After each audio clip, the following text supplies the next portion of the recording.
এই এনসিপি অর্থাৎ যে শিক্ষার্থীরা অগ্রভাগে থেকেই আন্দোলনের নেতৃত্ব দিয়েছে, অংশীজন হয়তো সবাই রাজনৈতিক দল, সারা দেশের মানুষ, তারা তো রাজনৈতিকভাবে খুব বেশি অভিজ্ঞ হওয়ারই কথা না।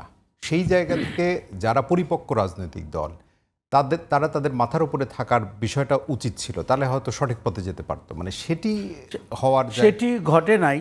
আর প্রথম কথা হচ্ছে যে যারা প্রতিদ্বন্দ্বী রাজনৈতিক দল তারা হয়তো তাদেরকে বুদ্ধি পরামর্শ দিবে না, এটি বাস্তবসম্মত না। ধরেন ভোটের মাঠে আজকে কমিউনিস্ট পার্টিও থাকবে, বিএনপিও থাকবে, এনসিপিও থাকবে, একে অন্যর প্রতিদ্বন্দ্বিতা হবে একটা নির্দিষ্ট মাত্রায়, বিলো দ্য বেল্ট না, সেটি একটি রাজনৈতিক চর্চা।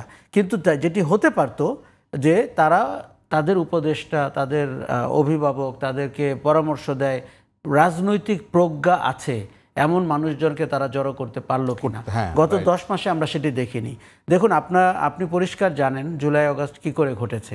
তাতে তাদের কেউ কেউ পাঠচক্রে পড়াশোনা করলেও তার বাস্তব রাজনীতির ধারণা কেমন, এবং যেই রাজনীতি বাংলাদেশ চাচ্ছে যে একটা মানে সংস্কৃতির পরিবর্তন, সেটি।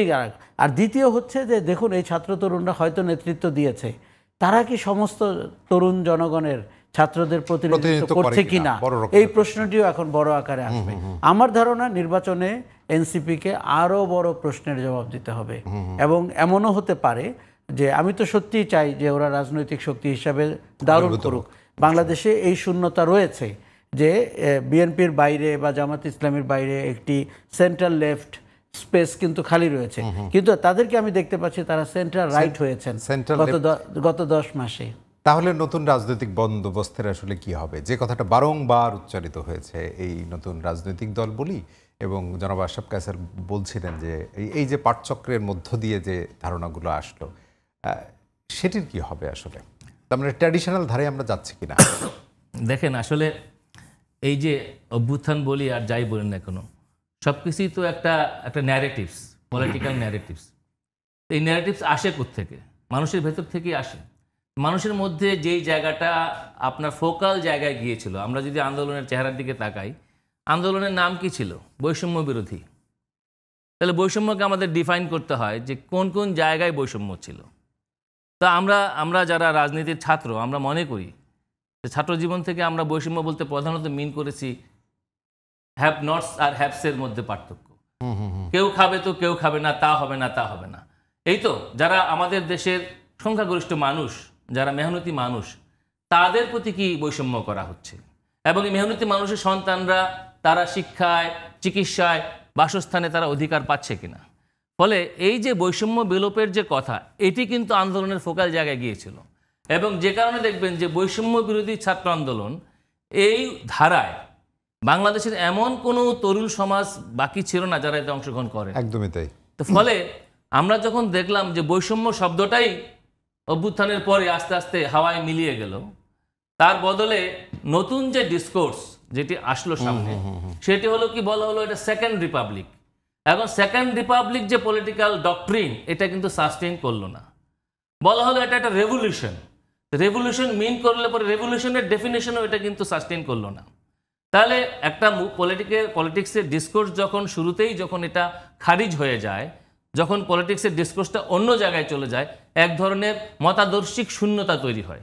এবং আমার কাছে মনে হয়েছে যে আমার তরুণ বন্ধুরা, আমিও যাদেরকে বাংলাদেশের রাজনীতিতে নয়া প্রজন্মের নয়া রক্ত হিসাবে দেখতে চাই, তাদের এই মতাদর্শিক শূন্যতাটা তারা কতটা ফিল করছে।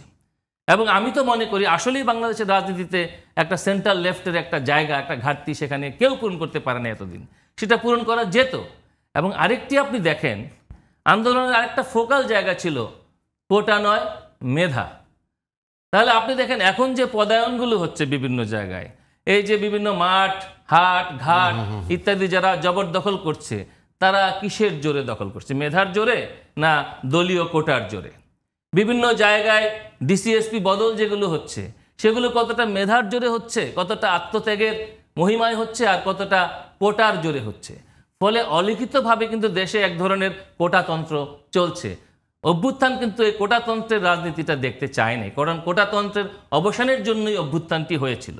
ফলে এই যে মানুষের যে হতাশা। হাসান তারেক চৌধুরী, আপনি যে মতাদর্শিক শূন্যতার কথা বললেন, মানে সেই শূন্যতাতে আসলে এই যারা রাজনীতিতে তুলনামূলক অনভিজ্ঞ শব্দটা বলা অ্যাপ্রোপ্রিয়েট কিনা জানি না, মানে তাদের মস্তিষ্ক পোষিত বা তাদের এই যে পরিপালনের মধ্য দিয়ে হয়েছে, না অন্য কোনো বিষয় ছিল যাতে নতুন কোনো রাজনৈতিক নেতৃত্ব প্রতিষ্ঠিত হতে না পারে, সেরকম কোনো বিষয় ছিল? এটা তো থাকেই। অর্থোডক্স যারা পুরনো কাল্ট কিন্তু কখনোই আপনার নিউ ব্লাডকে রিপ্লেস করতে দেয় না। আপনি দেখেন আমাদের মুক্তিযুদ্ধের পরে কিছু সিনেমা হয়েছিল, আবার তোরা মানুষ হ। তার মানে কি আগে সব অমানুষ ছিল? তরুণরা নিশ্চয়ই অমানুষ ছিল না, কিন্তু মুক্তিযুদ্ধের পরে এমন এমন পদ্ধতির মধ্যে এই তরুণরা চলে গিয়েছিল, সিনেমার ডাইরেক্টর মনে করলেন যে আবার তোরা মানুষ হ সিনেমার মধ্য দিয়ে তিনি তরুণদের একটা বার্তা দেবেন যে তারা যারা দেশ গঠনে তারা আবার অবদান রাখতে পারে। তো আমার তো মনে হয় বাংলাদেশের সিনেমার ডাইরেক্টরদেরকে আবার এই ধরনের সিনেমা বানাতে হবে, যাতে করে তারা তরুণদের যে আদর্শিক যে শূন্যতা, সেই জায়গাটা পূরণে তারা কোন ডাইরেকশনে কোন নির্দেশনা তারা পেতে পারে, সেটা হয়তো কালচারাল মুভমেন্ট যারা করে, যারা আশরাফ ভাইয়ের মতো জার্নালিস্ট, তারা হয়তো সেই ডিসকোর্স নির্মাণে ভূমিকা রাখতে পারেন। কিন্তু আমি যেটি বলতে চাই যে আমাদের দেশের মানুষ নতুন কিছু আসলে দেখতে পাচ্ছে না। নয়া বন্দোবস্ত বলতে যা বোঝায় সেটি আসলে কি? সেটি তো কোনো সোনার পাথর বাটি না। নয়া বন্দোবস্ত মানে একটা নিউ প্রেসক্রিপশন, এবং যে প্রেসক্রিপশনে এমন দাওয়াই আমি পাবো, এমন রাজনৈতিক দাওয়াই আমি পাবো, যেই দাওয়াই ইমিডিয়েটলি আমাকে রেজাল্ট দিবে। যেমন ধরেন যে আগে মানুষ কলেরায় হাজার হাজার মানুষ মারা যেত, নয়া বন্দোবস্ত হিসাবে আসলো ওর স্যালাইন, গ্রামের মানুষ এই ওর স্যালাইন দিয়ে বেঁচে গেল। এটা একটা নয়া বন্দোবস্ত। এরকম একটা পলিটিক্যাল দাওয়াই, পলিটিক্যাল ওর স্যালাইন আমাদের দেশে একটা দরকার ছিল, যেটা মানুষকে পথ দেখাবে। মানুষ বিশ্বাস করতে শুরু করবে যে এই দেশে আর কেউ ফেসিবাদ হতে পারবে না, এই দেশে আর কেউ সংবিধানের এরকম কাটাছেঁড়া করে রাষ্ট্রের সংবিধানকে নিপীড়নের হাতিয়ার হিসেবে ব্যবহার করতে পারবে না। কিন্তু সেটি কিন্তু হলো না।